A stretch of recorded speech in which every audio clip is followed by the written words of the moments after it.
And the eyes of both were opened, and they knew that they were naked. And they sewed fig leaves together and made themselves loincloths. Genesis 3:7. In the garden, everything changed with one act of disobedience. Adam and Eve's eyes were opened to their nakedness, not just physical, but spiritual exposure before a holy God. Their response? They scrambled to cover themselves, stitching together fig leaves, fragile, temporary, and wholly inadequate. This was humanity's first attempt at self-righteousness, trying to cover our own shame and sin through our own efforts. When God came walking in the garden, they hid. Their handmade coverings couldn't withstand the presence of perfection. No amount of human effort could bridge the gap their sin had created.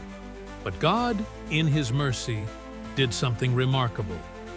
Genesis tells us He made garments of skin for Adam and Eve, requiring the first sacrifice to cover human sin. This foreshadowed a greater truth. Our attempts at righteousness will always fall short. Like withering fig leaves, our good works cannot make us right with God. That's why we needed the second Adam, Jesus Christ.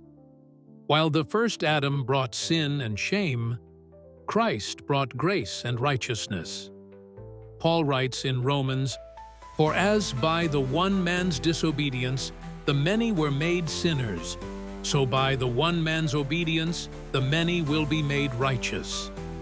Through faith in Christ, we receive what we could never sew for ourselves, a perfect, lasting garment of righteousness. Not leaves that wither, but a covering that endures for eternity. Today, consider, are you still stitching fig leaves trying to be good enough, do enough, or appear righteous enough? Lay down your inadequate coverings.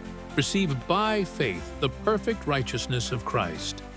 It's not earned but freely given a gift that makes you fully acceptable before God. Rest in this truth. In Christ, you stand completely covered, no longer naked and ashamed, but clothed in His perfect righteousness.